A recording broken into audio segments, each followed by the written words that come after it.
Hello, I'm Paul Delany, Senior Client Director at the Clearway Group.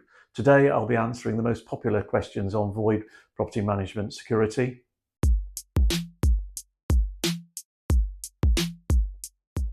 A void property is one that there is no one in occupation.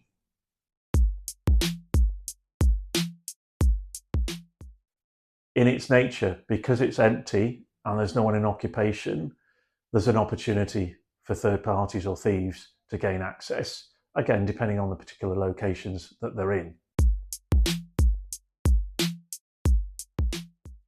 The obvious one is insurance implications, where the insurers, in the majority of parts, unless you're self-insured, will insist of certain elements that you must comply with if that property is vacant.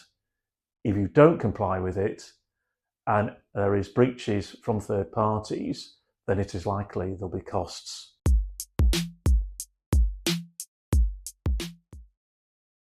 The insurers will have specific guidelines for your building, whether it's commercial, residential, and you must comply with those requirements.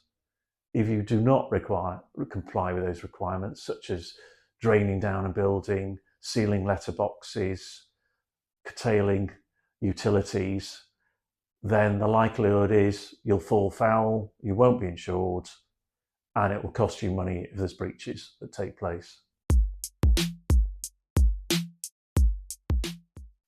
This will depend on the size of the properties and their location. But in basic terms, a residential property is likely to just require sealing up windows and putting a steel door on it and maybe an alarm system.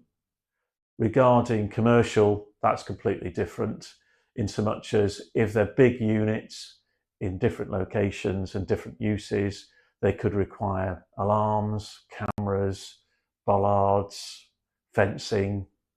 So the list is a lot longer and also a lot more costly. Again, this is dependent upon the insurance requirements. Most do weekly inspections, again, to catch out a third party who may have got into the building week on week. And also, it prevents any problems with that building. You nip it in the bud if there's an issue within a week. If you don't come back for 2 weeks or a month, there's a chance that you have a problem, which again could cause you financial problems later on with the landlord or with the insurers. This is dependent upon the client that you are dealing with, because they all have budgets. Some clients want a mixture of physical and technology. So in other words, manned guards and cameras. But again, manned guarding, as everybody knows, is very expensive, month on month, year on year. Technology isn't so expensive. However, it doesn't give you that physical deterrent that maybe you feel you require in certain areas of the country. So it is primarily dependent upon the type of building and the part of the country you're in. These days they are, because technology has moved on in the past 2 to 3 years.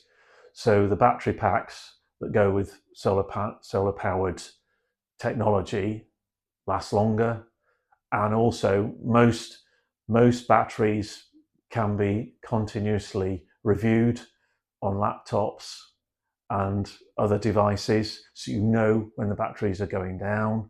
With solar panels, you're obviously reliant on the sun. So again, because of the battery support, it's likely to last longer.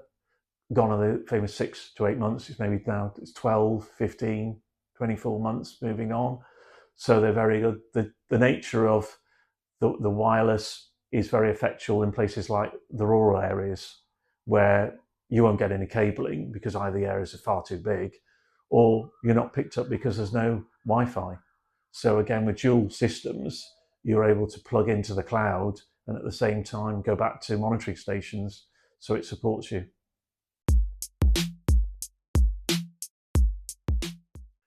They must look at their insurance guidelines. That's the first and foremost part of any void management you should follow. And after that, you will put in place the budget and the cost of the support to make sure that your building complies with insurance first and foremost, and then anything extra you actually want to put on top of that, that you feel will provide that extra cover for your void building.